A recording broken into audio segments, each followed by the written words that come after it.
ಅದಕ್ಕೆ ನಾನು ಸಮನ್ವಯ ಸಮಿತಿ ಸಭೆ ಕರೆದಿರ್ತಕ್ಕಂಥದ್ದು.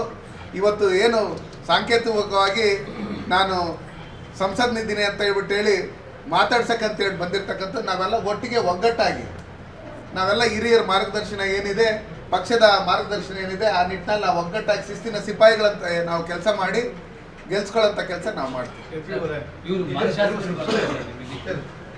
ನಮ್ಮಿದಕ್ಕೆಲ್ಲ ಅವರು ಬರಬೇಕು, ಎಲ್ಲರೂ ಬರಬೇಕು. ಈ ಪಕ್ಷದಲ್ಲಿ ನಮ್ಮ ಜಿಲ್ಲಾಧ್ಯಕ್ಷ ಆದಂಥ ಡಾಕ್ಟರ್ ವೇಣುಗೋಪಾಲ್ ರವರು ಎಲ್ಲರಿಗೂ ಈಗಾಗಲೇ ಫೋನ್ ಮಾಡಿ ಹೇಳಿದ್ದಾರೆ.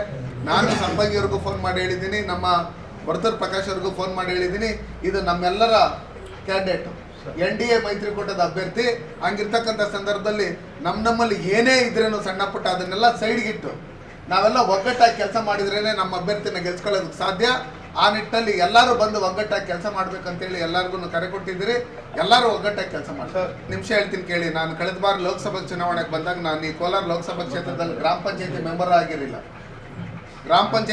ಆಗಿರಲಿಲ್ಲ. ಆ ಸಂದರ್ಭದಲ್ಲಿ ಭಾರತೀಯ ಜನತಾ ಪಾರ್ಟಿ ನರೇಂದ್ರ ಮೋದಿ ಅವರನ್ನ ಹೆಸರಲ್ಲಿ ಇವತ್ತು ದೇವೇಗೌಡರು, ಕುಮಾರಣ್ಣವರು ರೈತರ ಪರವಾಗಿ ಕರ್ನಾಟಕ ರಾಜ್ಯದ ಜನತೆ ಕೊಟ್ಟಿರ್ತಕ್ಕಂಥ ಕೊಡುಗೆಗಳೇನಿದೆ, ಯಡಿಯೂರಪ್ಪ ಅವರು ಕೊಟ್ಟಿರ್ತಕ್ಕಂಥ ಕೊಡುಗೆಗಳೇನಿದೆ, ಅದಕ್ಕೆ ನಮ್ಮ ಅಭ್ಯರ್ಥಿ ಇಲ್ಲಿ ಯಾರೇ ಆದ್ರೂ ನಮ್ಮ ಅಭ್ಯರ್ಥಿ ನರೇಂದ್ರ ಮೋದಿಜಿಯವರು, ದೇವೇಗೌಡ ಸಾಹೇಬರು ಅನ್ನೋ ಲೆಕ್ಕಾಚಾರದಲ್ಲಿ ಸನ್ಮಾನ್ಯ ನರೇಂದ್ರ ಮೋದಿಯವರು ಈ ದೇಶದಲ್ಲಿ 3ನೇ ಬಾರಿ ಪ್ರಧಾನಮಂತ್ರಿ ಆಗ್ಬೇಕನ್ನೋ ನಿಟ್ಟಿನಲ್ಲಿ ನಾನು ಸಾಮಾನ್ಯ ಕಾರ್ಪೊರೇಟರ್ ಆಗಿದ್ದಂಥವನ್ನ ನನ್ನನ್ನು MP ಮಾಡಿದಂಥ ನನ್ನ ಕೋಲಾರ ಲೋಕಸಭಾ ಕ್ಷೇತ್ರದ ಜನತೆ, ಮಲ್ಲೇಶ್ ಬಾಬು ಅವರು, ಅವ್ರ ತಂದೆ, ಅವ್ರ ತಾಯಿ ಎಲ್ಲರೂ ಇಲ್ಲೇ ಹುಟ್ಟಿ ಬೆಳೆದಿರ್ತಕ್ಕಂಥವ್ರು. ನಾನು ಯಾವ ಥರ ನನ್ನ ಕರ್ಮಭೂಮಿ, ಅದೇ ರೀತಿಯಲ್ಲಿ ಮಲ್ಲೇಶ್ ಬಾಬು ಅವ್ರದ್ದು ಇದೇ ಕರ್ಮಭೂಮಿ.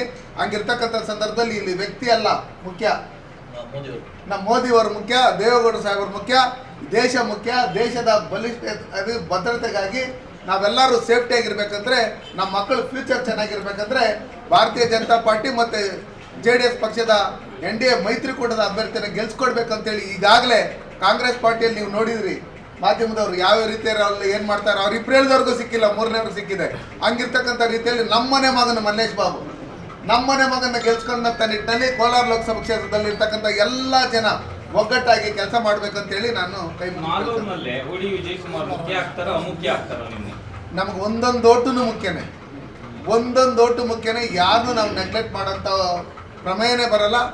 ಕಾಂಗ್ರೆಸ್ನವ್ರನ್ನೂ ಓಟ್ ಕೇಳ್ತೀರಿ, ಬೇರೆ ಪಾರ್ಟಿಯವ್ರನ್ನೂ ಓಟ್ ಕೇಳ್ತೀರಿ, ಎಲ್ಲರನ್ನೂ ಓಟ್ ಕೇಳಿ ನಮ್ಮ ಈ ಭಾರತ ಮಕ್ಕಳು ಯಾರ್ಯಾರಿದ್ದಾರೆ ಪ್ರತಿಯೊಬ್ಬರನ್ನೂ ಓಟ್ ಕೇಳಿ ನಾವು ಓಟಿಗೆ ಹಾಕ್ಸ್ಕೊಳ್ಳೋದ್ರ ಮುಖಾಂತರ ನಾವು ಗೆಲ್ತೀವಿ.